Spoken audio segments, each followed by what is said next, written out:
Ali bitwagala kukola interview. Atwana kugira. Muhammad. Medi.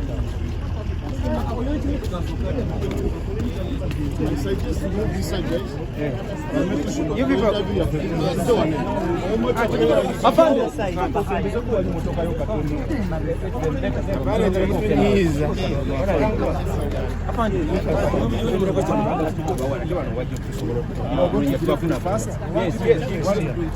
Yeah.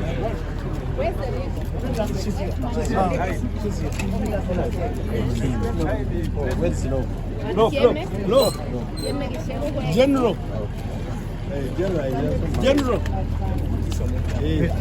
General come here. Bring back.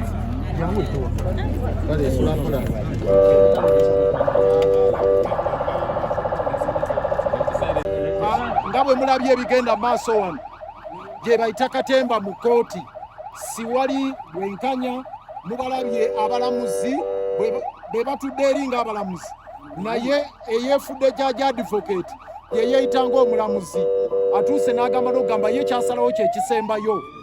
In fact judge advocate ye mulamuzi n'oli prosecutor atuuse n'okugamba abo bonna mubagambe tebaddamu n'okwogera ku musango tebakola ki kwegamba ng'olaba nti kooti si kooti naye kangalu naye tuli bamativu nti tuli wamu ng'ekitole nga bwe mutulabye wano jo statement eyakoleddwa tugyeyanza nnyo nga ttiimu ekulembeddemu leader of opposition wano ng'ekulembeddwa mu leadership ya NUP n'abakulembeze abalala gyenno baani bonna ffenna abali wano naye ttiimu eyavudde ebweru ey'abannamateeka tugyeyanzizza nnyo. Olwaleero Martha Karua ali wano tugambye kooti nti ya Dr. Besigye n'Obed be balina right mu ssemateeka okusala wani akulembera ttiimu. Tetulina leader mulala, omukulembeze waffe akulembera ligo ttiimu eno kapiteeni waffe ye Honorable Martha Karua. Tweyanza nnyo ne Nana Kovi all the way from Angola ne counsel from Kenya n'abalala abagenda okujja era tugenda kati mu law council okwatagana ne law council twagala law society ne agencies endala zonna zituyambeko tulina okufuna certificate ya Martha Karua mu mbeera yonna omusango guno okugenda mu maaso kubanga ye lead council waffe ate era nga n'emisango bagamba pisto bazisanga ne Dr. Besigye mu Kenya bagamba bajibiza Athens Ruda olwaki ogoba baleera baava ebweru nga Dr. Besigye bamukwatira bweru ekyo tetujja kukikkiriza. Asabe leader of opposition ajja kutubayo statement gye n'omuntu then lead council akulawuninga.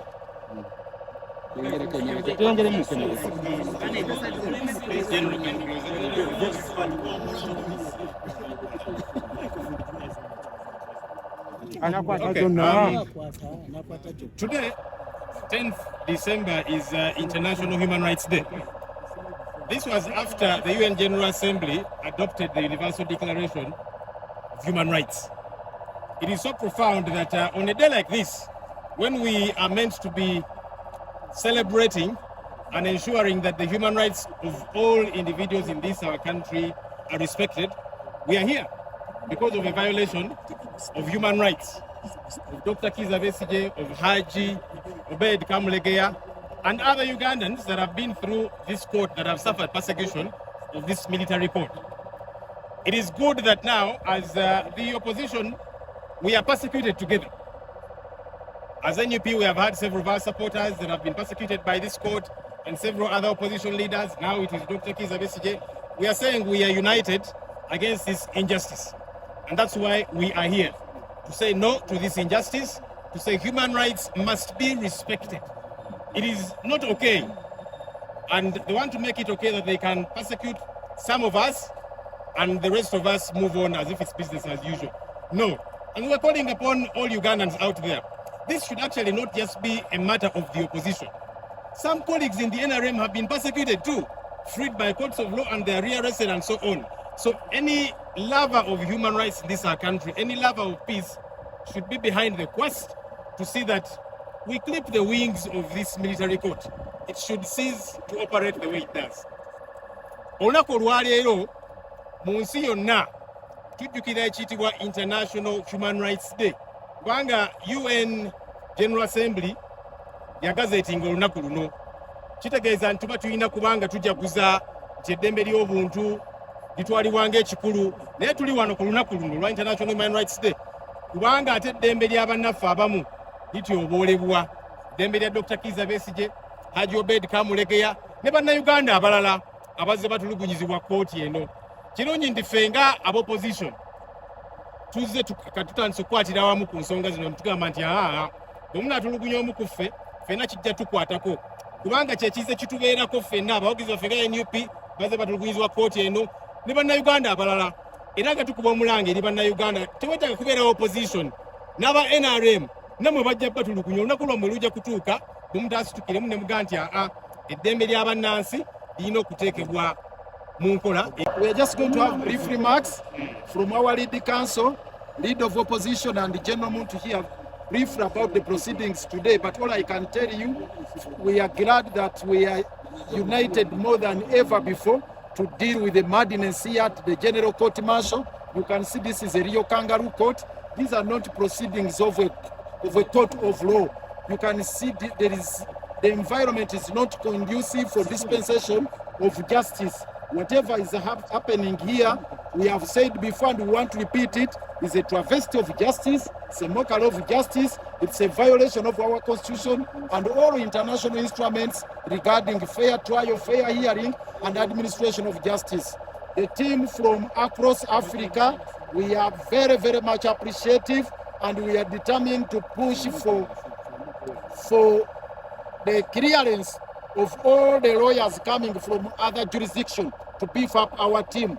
They wanted to frustrate us, to suffocate the process, to stop the Honorable Martha Karua here from leading the team. But we are determined, as you witnessed today, we insisted the proceedings will not continue unless the lead counsel has been cleared. From here, we are going to design more. We are retreating back after here. We are retreating back as a team and the leaders to work out and weave out other measures of ensuring that we get our lead counsel cleared. The law council must understand one thing. This is East Africa. The law council must understand one thing. Dr. Besigye and Obed have got a right to legal representation to get lawyers of their choice, and this is a non-derogable right under the Constitution.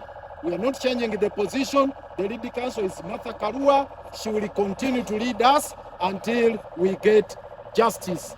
That is it. No retreat, no surrender. Thank you.